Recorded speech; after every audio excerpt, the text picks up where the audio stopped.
সুপ্রিয় দর্শক ও শ্রোতাবৃন্দ, যে যে প্রান্ত থেকে আমাদেরকে দেখছেন সবাইকে খুতবা টিভির আজকের আকীদা খতমে নবুয়ত সিরিজে স্বাগত জানাই।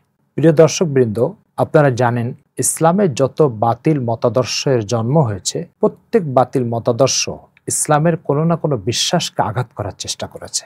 কাদিয়ানী সম্প্রদায় ইসলামের খতমে নবুয়ত তথা মুহাম্মদ সাল্লাল্লাহু আলাইহি ওয়াসাল্লাম সম্পর্কে অনবদ্য তিনটি বিশ্বাসের একটি অন্যতম বিশ্বাস। অনবদ্য তিনটি বিশ্বাস, সেটা হচ্ছে তিনি শ্রেষ্ঠ নবী, তিনি শেষ নবী, তিনি বিশ্ব নবী। তো তিনি শেষ নবী, এই বিশ্বাসটাকে কাদিয়ানীরা আঘাত করে মির্জা গোলাম আহমদ কাদিয়ানীকে তারা নবী, এমনকি শেষ নবী, এমনকি মুহাম্মদ সাল্লাল্লাহু আলাইহি ওয়াসাল্লামের দ্বিতীয় আবির্ভাব বলে বিশ্বাস করে। নাউজুবিল্লাহি মিন যালিক। প্রিয় দর্শকবৃন্দ, মির্জা কাদিয়ানীর কুফরি মতবাদটা অর্থাৎ নবুয়তের দাবিটা কেমন, আমরা একটা উদাহরণের মাধ্যমে বুঝতে চাই।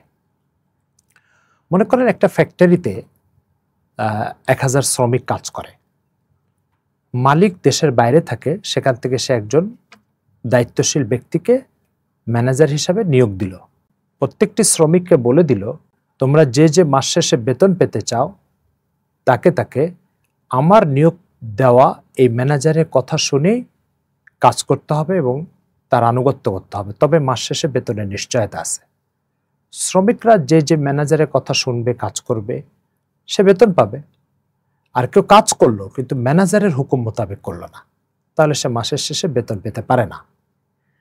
এখন ওই 1000 শ্রমিকের ওই ফ্যাক্টরিতে একজন শ্রমিকের মাথায় একটা শয়তানি বুদ্ধি ঢুকে গেল। সে শয়তানি বুদ্ধির আলোকে সে বলল, আমি এই ফ্যাক্টরির একজন ম্যানেজার। কিছু ভোলাভালা কর্মচারী যারা কে ম্যানেজার হয়, তার কি যোগ্যতা লাগে, এগুলো কিছুই তাদের জানা নাই। তারা ওই মিথ্যা দাবিদার যে শ্রমিক, তার আনুগত্য শুরু করলো আর কাজ অনেক গুণ বেশি করলো। নিশ্চয় মাস শেষে সে মূল মালিকের কাছ থেকে বেতন পাবে না। কেন? সে কাজ তো করেছে কিন্তু মূল মালিকের আনুগত্য অনুযায়ী, মূল মালিকের নিয়োগপ্রাপ্ত ম্যানেজারের কথা অনুযায়ী কাজ করে নাই। এই যে ফ্যাক্টরিতে একজন শ্রমিক নিজেকে ম্যানেজার বলে দাবি করে কিছু ভোলাভালা ব্যক্তিকে নিজের অনুসারী বানিয়ে ফেলল, এই ব্যক্তি হচ্ছে মির্জা গোলাম আহমদ কাদিয়ানী। নবী কে হয়, তার গুণাবলী কি লাগে, তার যোগ্যতা কি লাগে, এই বিষয়গুলো সম্পর্কে যে উম্মতের যে অংশ জানে না, কাদিয়ানীরা মির্জা কাদিয়ানীকে তাদের সামনে নবী হিসাবে পেশ করছে এবং এই মানুষগুলো সেটাকে গ্রহণ করছে আর ঈমানহারা হচ্ছে, ইসলাম থেকে বিচ্যুত হচ্ছে।